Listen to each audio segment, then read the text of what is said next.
merci beaucoup, Rebecca, pour cette conférence. Merci pour votre flexibilité et bienvenue à toutes et à tous pour ce séminaire du Centre Jean Piaget, autrefois Archives Jean Piaget. Donc, comme je l'ai dit précédemment, toutes les conférences sont disponibles ou seront disponibles sur la chaîne YouTube Centre Jean Piaget et sur notre site. Et puis, je suis ravie de passer la parole à Rebecca qui va nous raconter toutes les recherches sur la pleine conscience et son rôle dans le développement de la santé mentale. En tout cas, vraiment, merci beaucoup pour cette conférence. Donc, Merci. je désactive mon micro pour ne pas perturber et c'est tout enregistré. Merci beaucoup pour cette invitation. Et donc, je vais me présenter brièvement. À l'origine, je suis psychologue clinicienne spécialisée dans le domaine des addictions. Et j'ai également travaillé dans le champ de la prévention et de la promotion de la santé mentale. Et c'est dans ce cadre-là que j'ai découvert finalement différentes pratiques qui permettent de développer les compétences psychosociales, sur lesquelles je reviendrai par la suite, et notamment les pratiques de pleine conscience dont je vais vous parler aujourd'hui. Et donc maintenant, je suis professeure à l'Université de Lyon.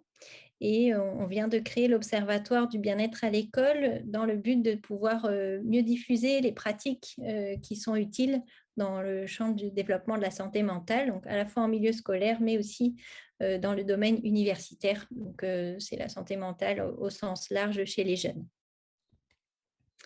Donc, pour ma présentation aujourd'hui, je vais vous présenter brièvement des grands domaines d'intervention sur lesquels on peut agir pour favoriser la santé mentale, et puis plus spécifiquement les déterminants sur lesquels on peut agir quand on travaille avec des individus, donc notamment avec des pratiques de pleine conscience. Puis je présenterai brièvement ce qu'on entend par pratique de pleine conscience et comment ça peut favoriser les compétences d'adaptation, et donc qui vont agir sur la santé mentale et la réussite scolaire et universitaire. Et puis comment on peut finalement proposer différentes façons de développer la pleine conscience, notamment à travers des pratiques intégrées au quotidien.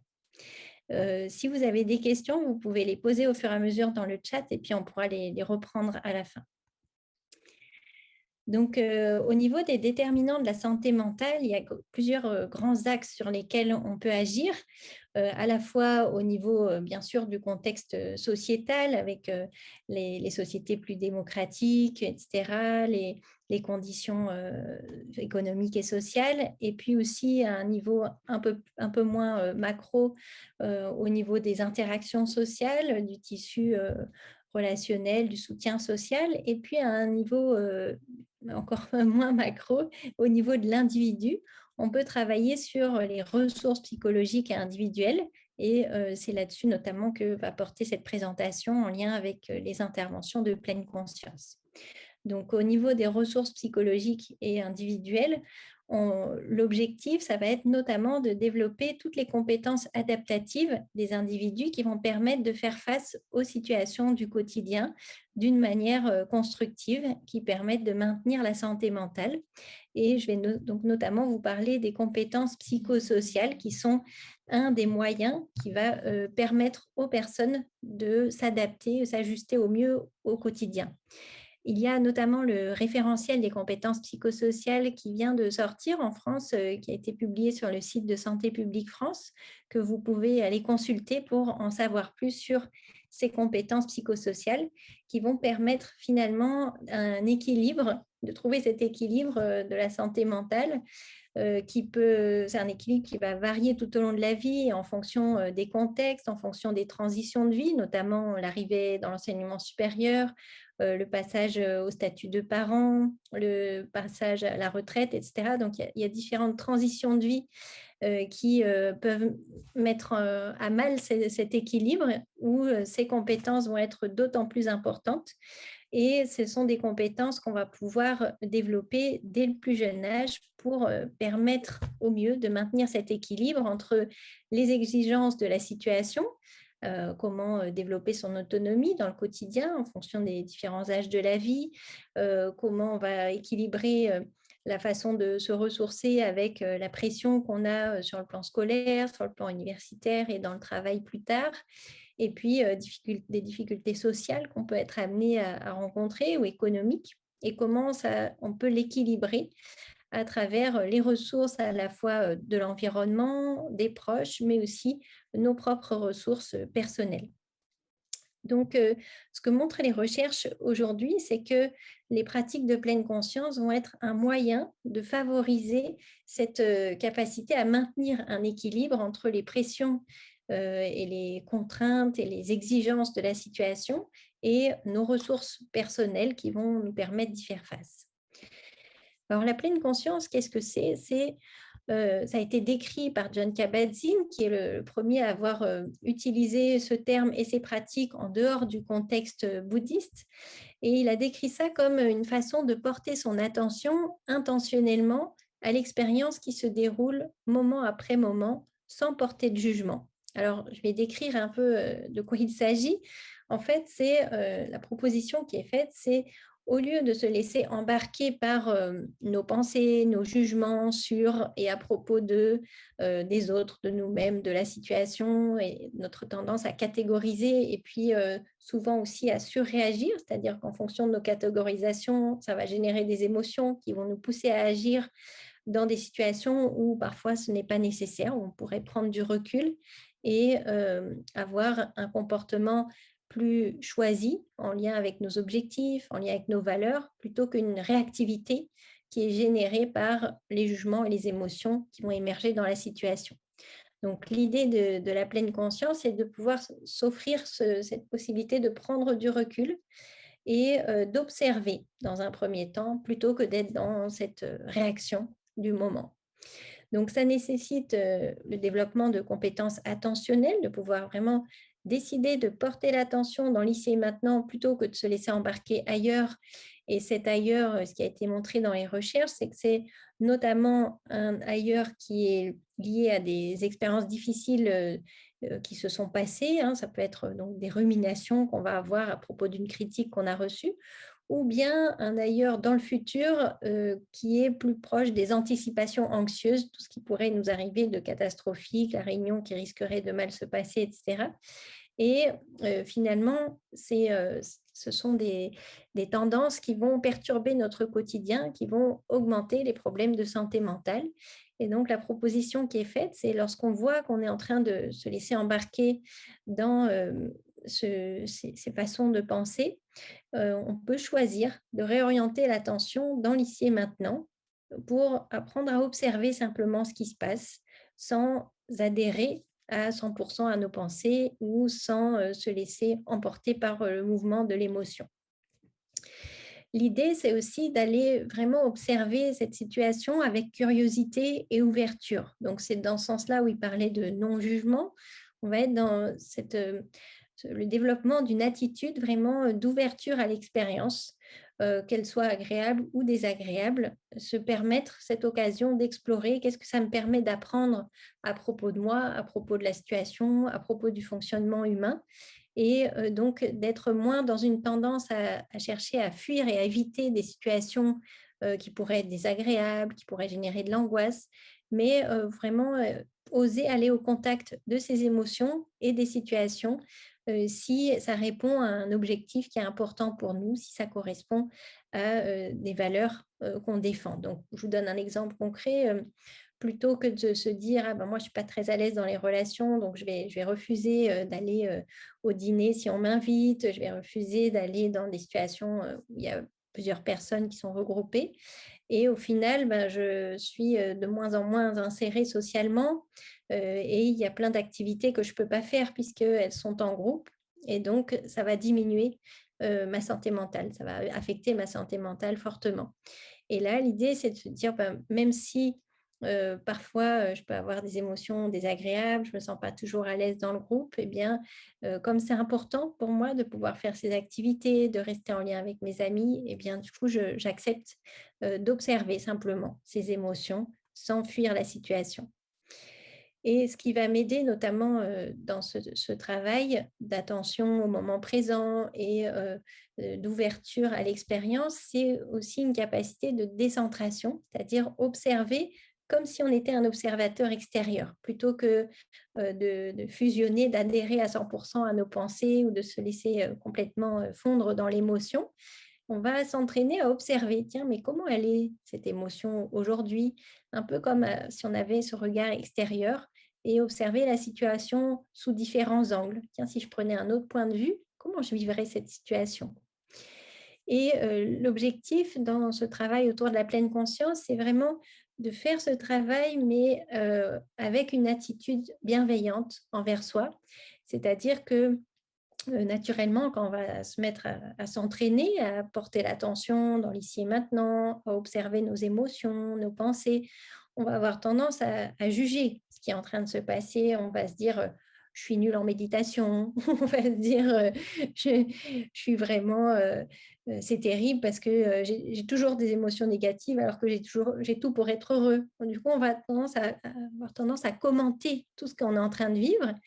Et là, l'idée, c'est que ces commentaires soient plus de l'ordre de l'acceptation de soi, de se dire que finalement, tout être humain traverse des périodes comme nous, que tout parent a des moments où il a l'impression d'être un mauvais parent. Et cette attitude d'acceptation, de prise de conscience de la dimension de commune humanité, elle nous aide à développer cette relation plus constructive envers nous-mêmes, qui va être un facteur important d'adaptation également. Et puis un dernier aspect dans cette pratique de développement de la pleine conscience, c'est vraiment cette capacité à être dans la non-réactivité. On va s'entraîner à observer sans chercher à réagir tout de suite, sachant que les émotions, bien sûr, elles ont pour objectif de nous mettre en mouvement, comme leur nom l'indique, hein, mais cette mise en mouvement, elle n'est pas toujours justifiée. En fait, dans une majorité des cas, ce sont des fausses alertes. Donc, les émotions, elles sont stimulées par un indice qu'il y a dans la situation qui pourrait nous dire attention, là, il faudrait s'adapter ou attention, ça ne correspond pas à tes besoins, etc. Mais la majorité du temps, c'est une fausse alerte. Il y a en fait pas de tigre dans la salle, il n'y a pas de risque direct pour sa survie. Et donc, on peut prendre le temps d'observer, d'analyser l'ensemble de la situation, d'identifier quel était mon objectif dans cette situation et est-ce que si j'agis de telle manière, ça reste en lien avec mes valeurs éducatives, etc. Donc, on peut s'accorder ce temps. Et je trouve que cette citation de Viktor Frankl décrit très bien ce qu'on cherche à développer à travers les pratiques de pleine conscience. Il dit, entre stimulus et réponse, il y a un espace. Dans cet espace repose notre liberté et notre pouvoir de choisir notre réponse. Dans notre réponse repose notre épanouissement et notre bonheur. Et en fait, l'idée de travailler cette capacité de pleine conscience, c'est vraiment de s'offrir cet espace entre stimulus et réponse. Au lieu de rentrer tout de suite dans la réponse, dans la réaction, on va se dire, ah, là, j'observe qu'il y a des indicateurs qui me disent que peut-être il faudrait s'adapter. Et en même temps, je peux me laisser le temps. Étant donné que ma survie n'est pas directement en danger, ben, je peux m'accorder quelques minutes, voire quelques heures, voire quelques jours, pour ne pas être dans cette réactivité. Et peut-être vous allez vous reconnaître, en tout cas moi, ça m'a beaucoup aidé de changer ma façon de réagir aux emails, parce que parfois, on a envie de réagir tout de suite. Et cette première réponse, on a tendance à la regretter ensuite en se disant peut-être que finalement j'ai un peu envenimé la situation et peut-être que si j'avais lu ce mail en imaginant qu'il y avait un autre ton, eh bien je l'aurais interprété tout à fait autrement. Et donc on est très facilement dans l'interprétation dans les mails puisqu'on n'a pas le visage pour décoder les émotions qui vont avec, donc on n'en a pas beaucoup d'indices et on a tendance à projeter sur les mails et ça génère donc cette tendance à surréagir puisqu'on n'a pas, on ne s'est pas accordé ce temps pour se dire tiens, oui, ça m'a généré telle émotion, mais finalement, quel est l'objectif dans cette situation et comment on peut développer des relations constructives qui vont être utiles à tous. Alors, le domaine de recherche de la pleine conscience, c'est un domaine de recherche en pleine expansion. Un autre terme donc, qui est utilisé et qui vient de l'anglais, c'est mindfulness. Dans le champ de l'éducation, on utilise aussi le terme présence attentive parce que c'est vraiment cette idée d'être plus capable d'être attentif dans l'ici et maintenant. Et c'est inspiré donc de la méditation bouddhiste, la méditation de pleine conscience qui vient du bouddhisme, mais qui a été laïcisée pour pouvoir l'utiliser dans différents contextes. D'abord en santé, les premières recherches qui ont été menées par Jon Kabat-Zinn, c'était dans le champ de la santé physique. Et puis par la suite, ça a été adapté au domaine de la santé mentale, puisque avec cette prise de conscience que en étant capable de diminuer les tendances ruminatives, les anticipations anxieuses, on pouvait agir sur la santé mentale. Et plus récemment, ça a été adapté également au champ de l'éducation, puisqu'on s'est dit, mais finalement, si c'est utile pour les personnes qui ont des problématiques de santé mentale, d'anxiété, de dépression, de troubles obsessionnels compulsifs, on pourrait aussi proposer de développer ces compétences de pleine conscience en amont, en prévention, et donc le faire déjà chez l'enfant, d'autant plus que potentiellement, ça devrait agir sur les compétences attentionnelles, sur certaines fonctions exécutives qui pourraient aider aux apprentissages. Et ce qui a été mis en évidence, c'est que ces compétences psychosociales, ça pouvait être finalement un moyen de promouvoir la santé mentale, notamment par le développement des compétences psychosociales que j'ai évoquées tout à l'heure et que je vais vous détailler un peu plus.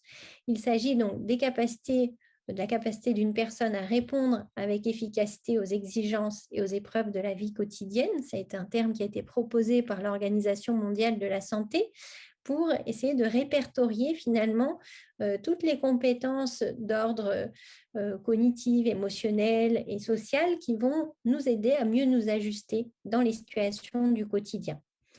Alors, l'OMS a décidé de répertorier ces différentes compétences en 3 catégories. Des compétences cognitives comme savoir résoudre des problèmes, savoir prendre des décisions, s'auto-évaluer positivement, c'est-à-dire repérer ses compétences, développer une pensée critique, une capacité à observer les situations sous différents angles, une pensée créative, être à même de proposer des solutions innovantes par rapport à des situations qu'on rencontre, ou encore des compétences dites émotionnelles, comme la capacité à identifier, à mieux comprendre ses émotions, à les réguler, à gérer le stress, et puis des compétences sociales, comme les capacités d'écoute, d'empathie, de coopération, résolution de conflits, d'affirmation de soi, ou encore la capacité à demander de l'aide.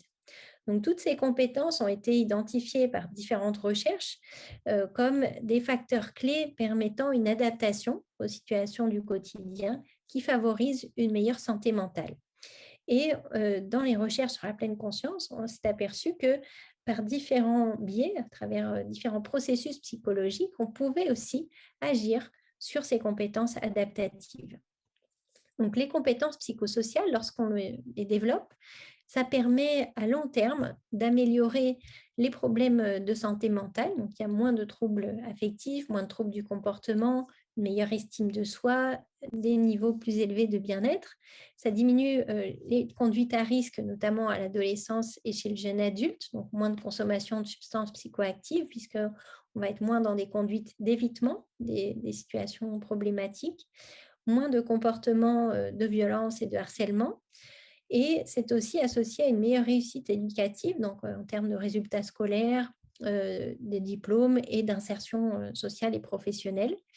Et ça permet de développer une meilleure qualité des relations, qui est un des facteurs clés en prévention en santé mentale, donc qualité relationnelle au sein de la famille ou à l'école.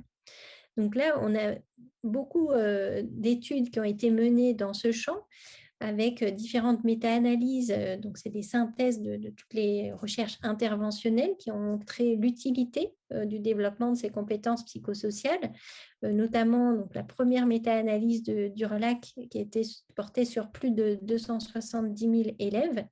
Et par la suite, des méta-analyses plus récentes ont montré les effets durables de ces programmes sur différents aspects. Donc, dans la méta-analyse, la première grande méta-analyse, ce qui a été mis en évidence, c'est que ces programmes permettaient de développer effectivement les compétences psychosociales d'ordre social, cognitif et émotionnel, d'agir sur différentes attitudes qui vont être utiles à l'adaptation, donc une meilleure estime de soi, des attitudes positives envers les enseignants, des croyances prosociales. Alors, je m'explique, par exemple, il y a une étude qui a été faite dans l'éducation nationale en France qui a mis en évidence que on avait finalement une représentation péjorative de la coopération, ce qui explique pourquoi finalement on utilise peu la coopération dans le contexte scolaire, puisque notamment les enseignants considèrent que plus les élèves sont coopératifs, moins bien ils s'en sortiront, à la fois sur le plan scolaire, mais aussi par la suite dans la société de compétition. Donc, il y a une très faible valorisation finalement des comportements altruistes dans le contexte scolaire. Et en travaillant sur ces ateliers de compétences psychosociales, on arrive aussi à modifier ces croyances et à valoriser davantage les comportements altruistes que les comportements compétitifs. Ça permet aussi d'améliorer la qualité des relations au sein des établissements scolaires, donc à la fois entre pairs, mais aussi avec les enseignants, et donc de diminuer les problèmes de harcèlement, les problèmes d'exclusion. Alors sur la dimension spécifique du fait de bien s'entendre avec le groupe de pairs et avec les enseignants, ce qui a été mis en évidence, c'est qu'il y avait une plus grande efficacité des programmes lorsque ce sont les enseignants eux-mêmes qui dispensent les ateliers au sein de leur classe, puisque du coup, il va y avoir un relais qui est davantage permis de cette mise en œuvre des compétences psychosociales dans le quotidien. On observe aussi des effets de ces compétences émotionnelles sur une diminution de la détresse psychologique et une amélioration des performances académiques. Alors, la question qui s'est posée lorsqu'on s'est aperçu de l'importance du développement de ces compétences psychosociales et du développement massif des recherches dans le champ de la pleine conscience, on s'est dit, mais peut-être qu'on pourrait faire se rencontrer ces deux domaines, c'est-à-dire les pratiques de pleine conscience, elles ont des effets sur des processus psychologiques qui sont certainement utiles au développement des compétences psychosociales et qui pourraient donc offrir une alternative à des programmes classiques qu'on a de développement des compétences psychosociales, que vous pouvez trouver par exemple sur le site Covidel.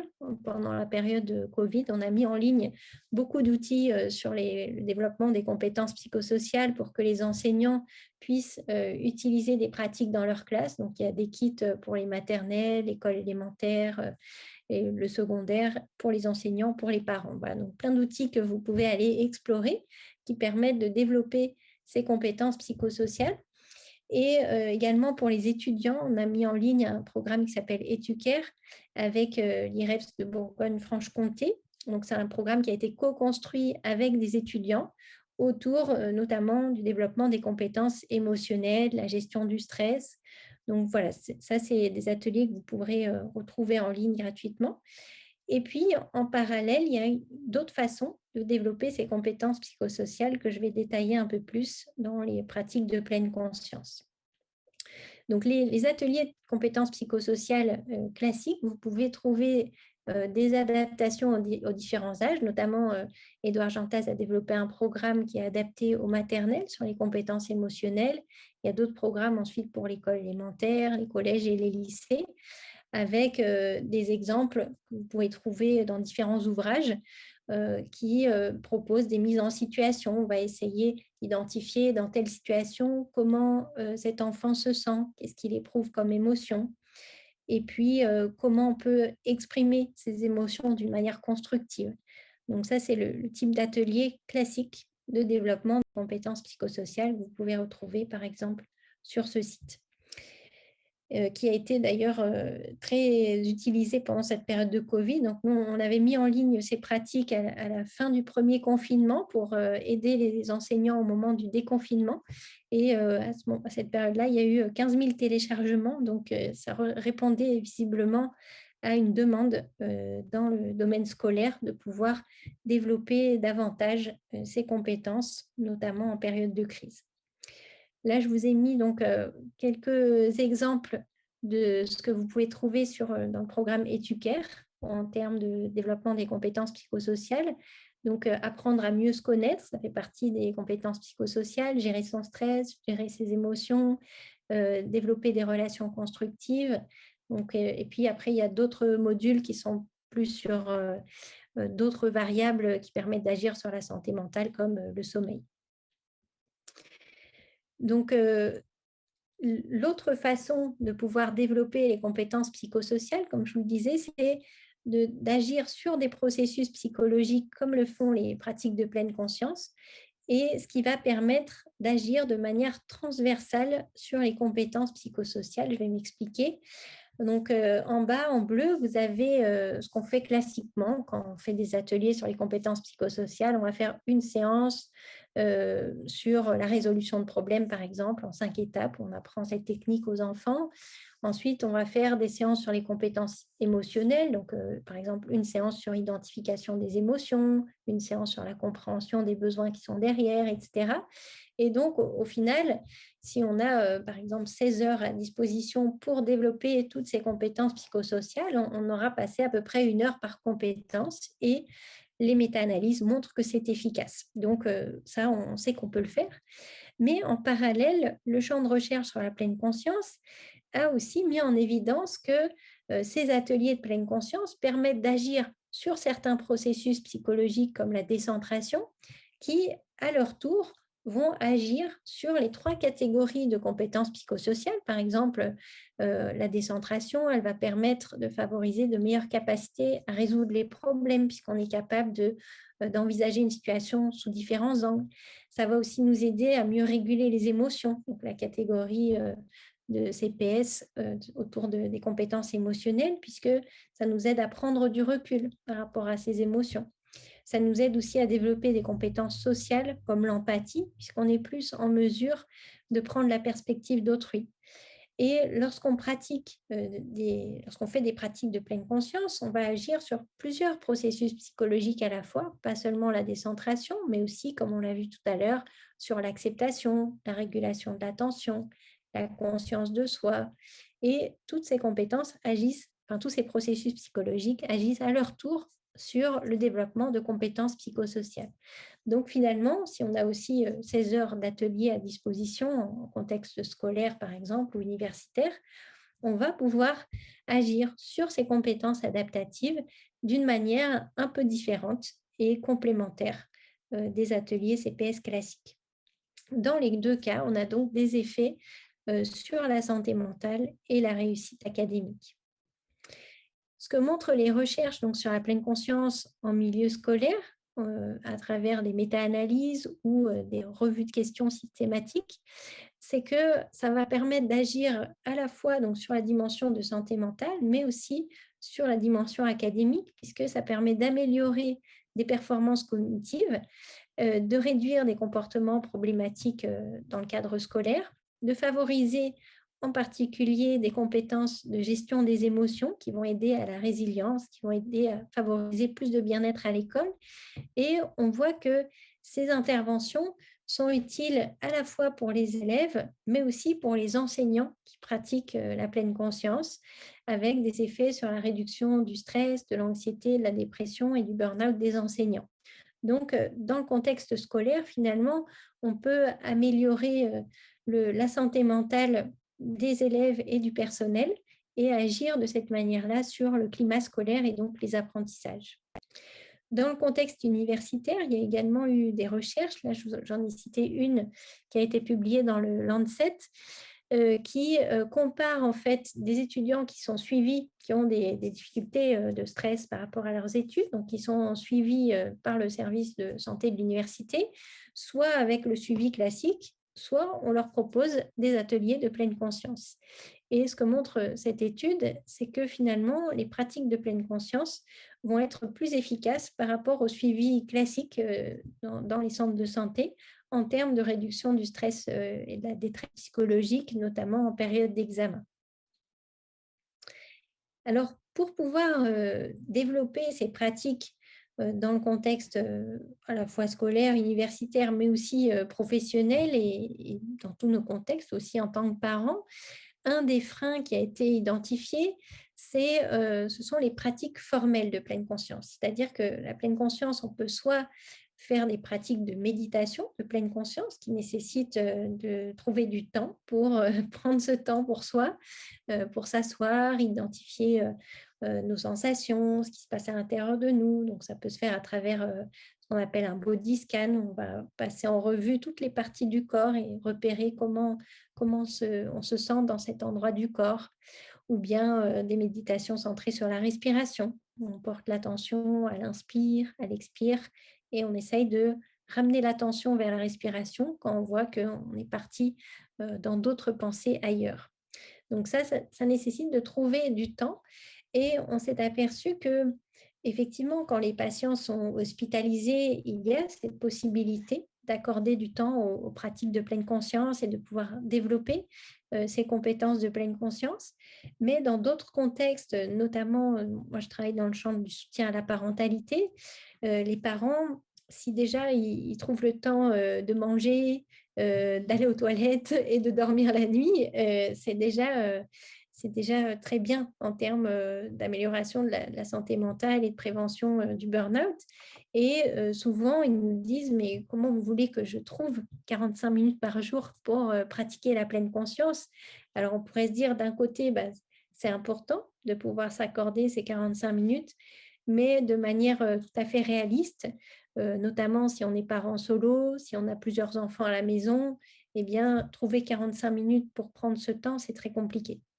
Donc, on a cherché à identifier des pratiques qui pourraient être davantage intégrées dans le quotidien des personnes, plutôt que de devoir trouver une heure supplémentaire dans une journée qui ne fait que 24 heures, ou une case en plus dans l'agenda où on pourrait mettre un créneau de méditation.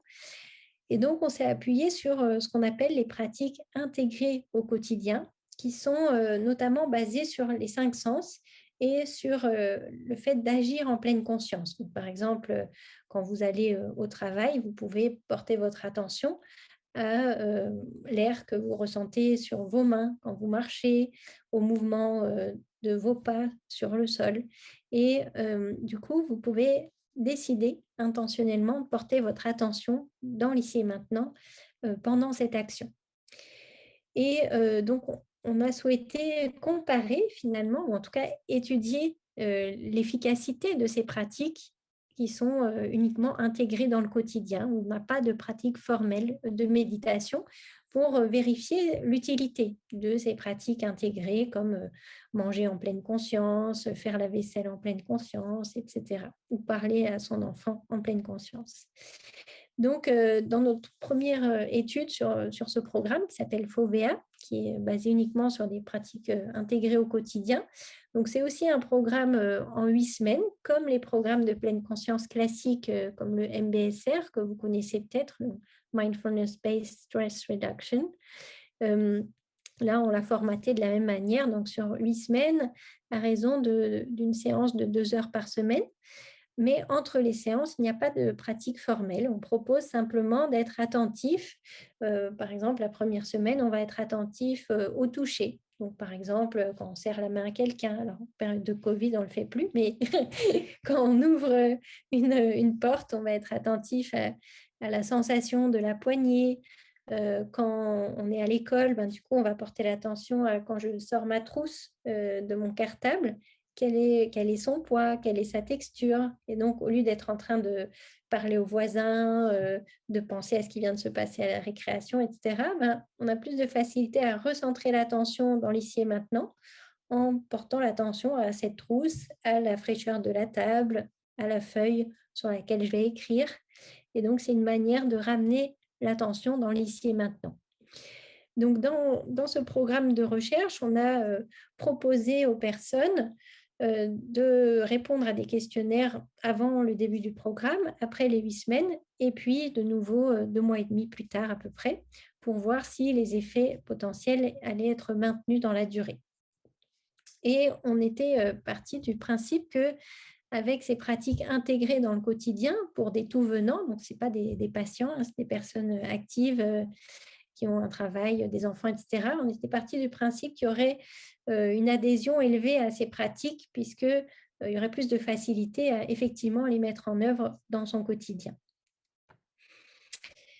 Au niveau des résultats, ce qu'on a mis en évidence, c'est que comparé au groupe contrôle qui était sur liste d'attente, donc qui n'avait pas encore démarré le programme FOVEA dans un premier temps, il y avait effectivement des effets intéressants au niveau de la santé mentale avec une réduction du stress entre le temps 1 et le temps 2, une diminution de l'anxiété, la dépression, une augmentation de la satisfaction par rapport à la vie.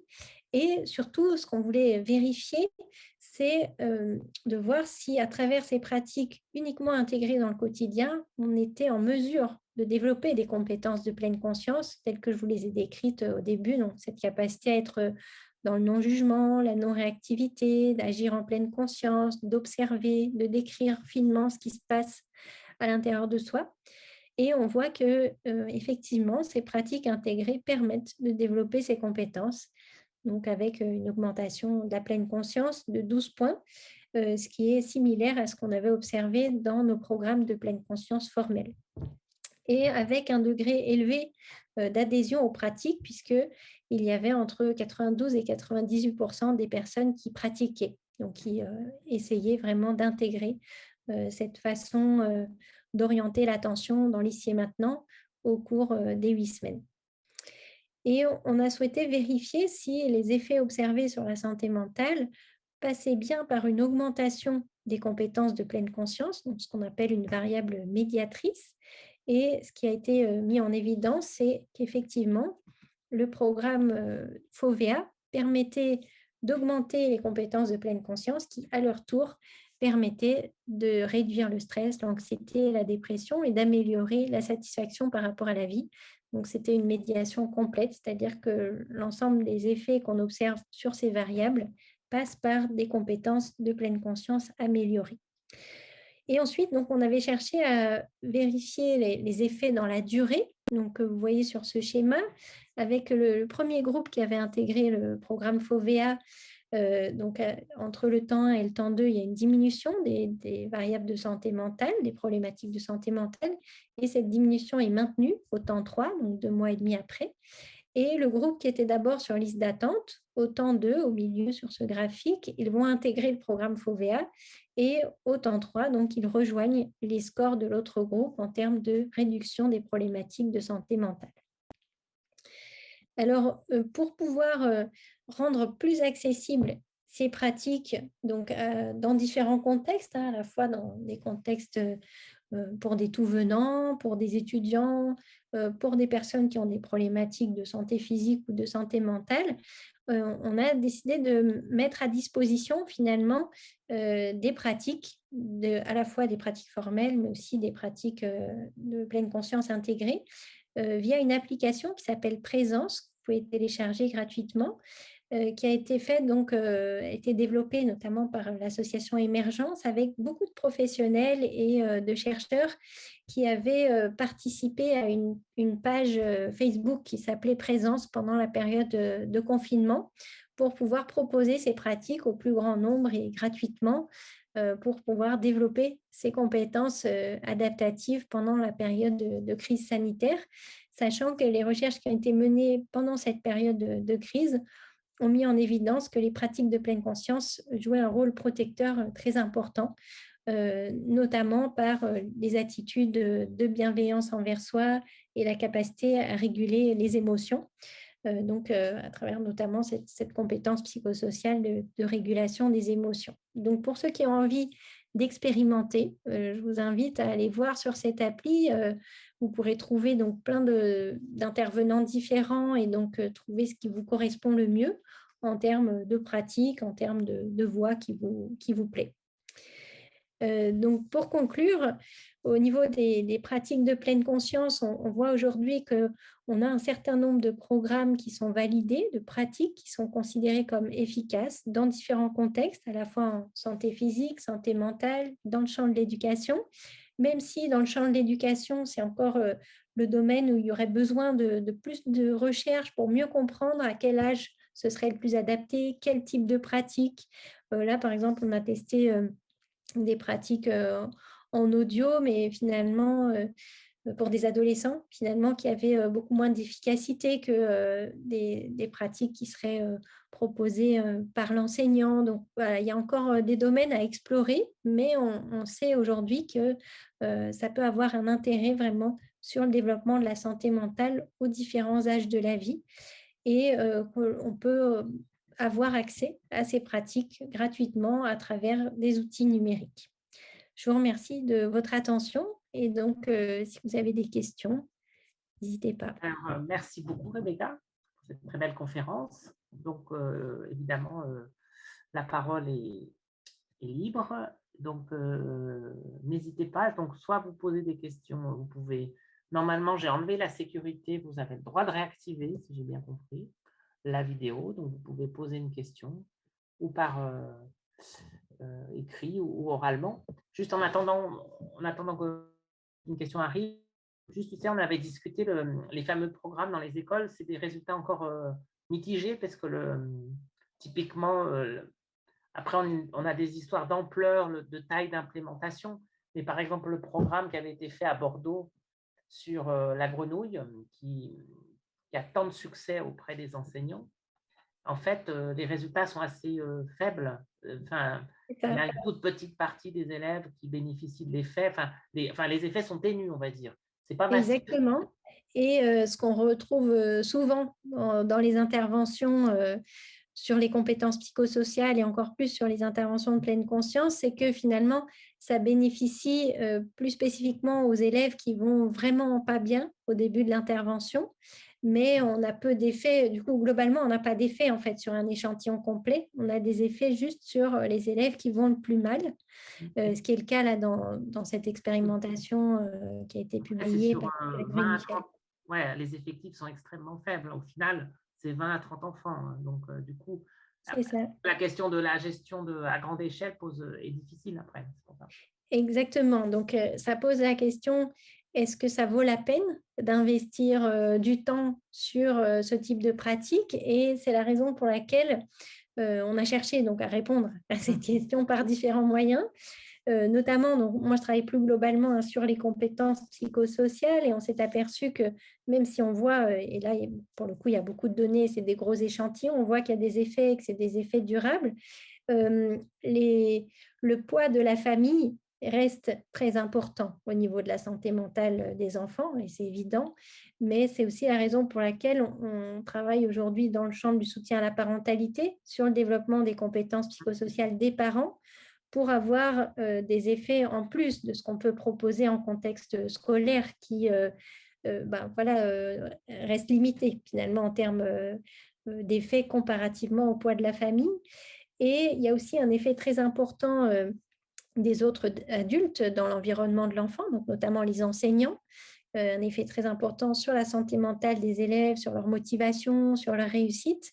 Et donc aujourd'hui, on travaille beaucoup sur les compétences psychosociales des enseignants pour pouvoir, même sans faire des ateliers dans la classe, en fait, pour pouvoir modifier le climat de classe, favoriser plus de bien-être des élèves et de motivation à travers l'interaction enseignant-élève, où on va essayer de mieux répondre à ce qu'on appelle les besoins psychologiques de l'enfant, c'est-à-dire le sentiment de compétence, le sentiment d'autonomie et le sentiment de proximité relationnelle. Donc, ces trois dimensions sur lesquelles on va chercher à agir plus spécifiquement en travaillant avec les enseignants.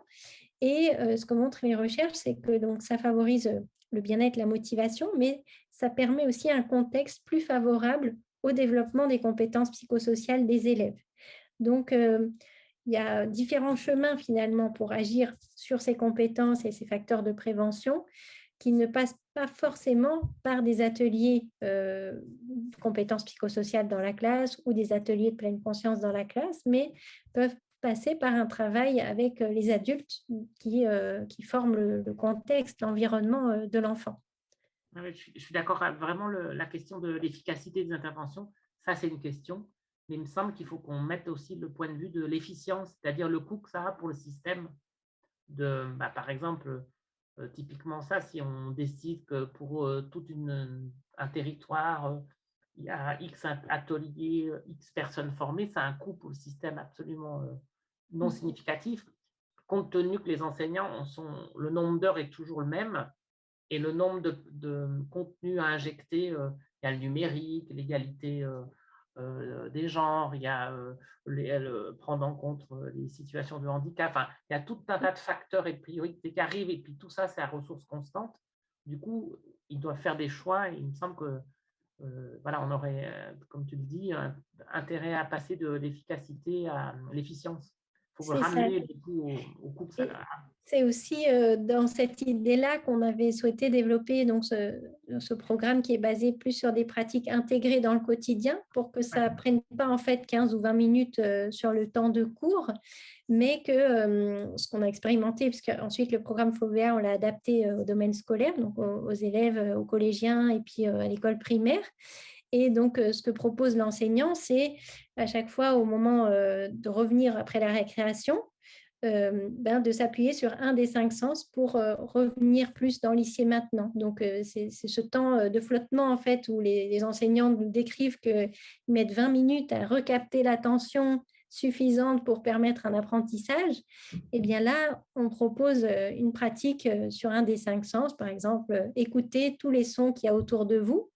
Et de ce fait-là, comme on est dans cette attitude d'écoute, on n'est plus en train de se chamailler avec le voisin, on n'est pas en train de jeter le cartable, etc. Et du coup, on arrive à recapter l'attention de manière plus efficace. Et l'idée aussi, c'est de permettre cette plus grande capacité à être à l'écoute de soi. Donc, à l'écoute de soi, à l'écoute des autres, donc d'agir aussi sur la santé mentale et le climat, mais sans que ça prenne trop de temps, effectivement, sur le temps scolaire. Merci beaucoup. Donc, du coup, je peux passer maintenant la parole aux participants. Donc, n'hésitez pas à activer votre vidéo ou pas, ou poser vos questions.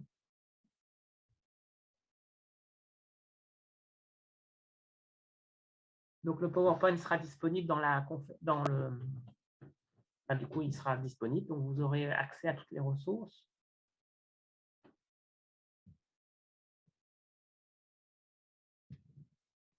Est-ce qu'il y a quelqu'un qui voudrait parler et qui a des problèmes pour activer?